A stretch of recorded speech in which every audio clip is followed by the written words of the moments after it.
Hey, welcome.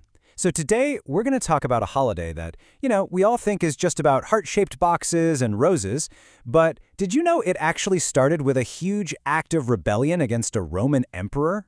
Yeah. We are going to go on a journey through the surprising history and the really interesting future of Valentine's Day. So let's just dive right in. Because seriously, behind all the glitter and the gifts, there is a story of defiance, of sacrifice, and a priest who literally risked everything for the sake of love. And I think it might just change how you see February 14th for good. All right, here's what we've got on the docket. We're going to start with the legend of St. Valentine himself. Then, we'll take a trip around the world to see how love is celebrated everywhere else. After that, we're going to follow the money. And then, finally, we'll look to the future and see how love is being completely redefined. So our story kicks off not in a modern greeting card aisle, but way back in 3rd century Rome, with this really brave figure who ended up becoming a powerful symbol for standing up for love. Okay, so what's really wild here is the core conflict. You've got Emperor Claudius II, who had this idea that single men made better soldiers. So what does he do? He just outlaws marriage for them. But this priest, Valentine, he just thought that was completely wrong. He saw the injustice, and he started performing weddings for young lovers in secret. For this, he was executed on February 14th. It actually took centuries, until the Middle Ages, for his story to get connected with romance, turning his day of sacrifice into the day of love we know today. So from that one martyr's incredible story, Valentine's Day has absolutely exploded into this global thing. But what's so cool is that while the date might be the same, the way people celebrate love is, well, it's incredibly diverse, as you're about to see. I mean, this just shows you how adaptable the whole idea is. In Japan, it's actually the women who traditionally take the lead, giving chocolates to men.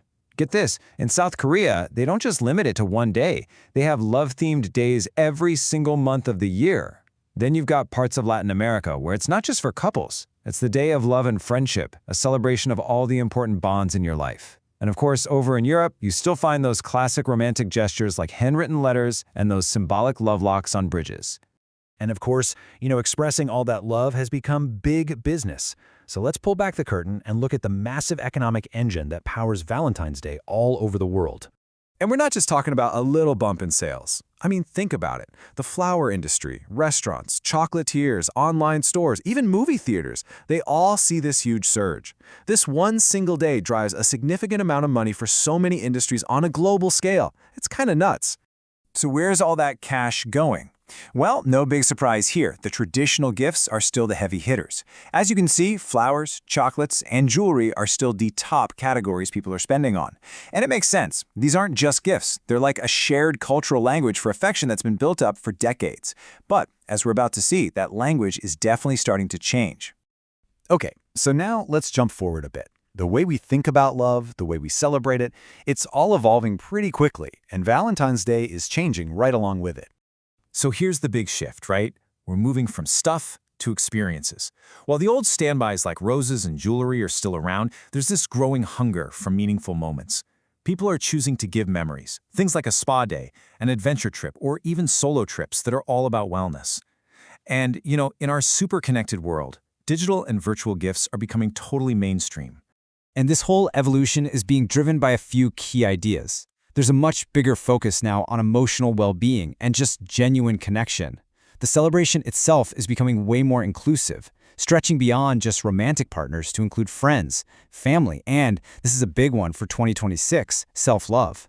Plus, people are way more conscious about sustainable gifting, and, of course, digital celebrations are just a part of our lives now.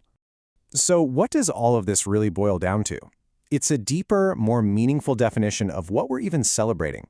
Love, looking ahead, is becoming less about these huge performative gestures and much more about real understanding, respect, and emotional expression. It's about valuing yourself and others in a much more complete way. In the end, it doesn't really matter if it's through a secret wedding in ancient Rome or a virtual date across continents. This day serves this really powerful purpose. It is a universal reminder that love, in all its amazing forms, is a timeless and absolutely essential part of being human. And that really brings us to our final thought. As all of these traditions and definitions keep shifting and changing, it kind of makes you ask a personal question, right?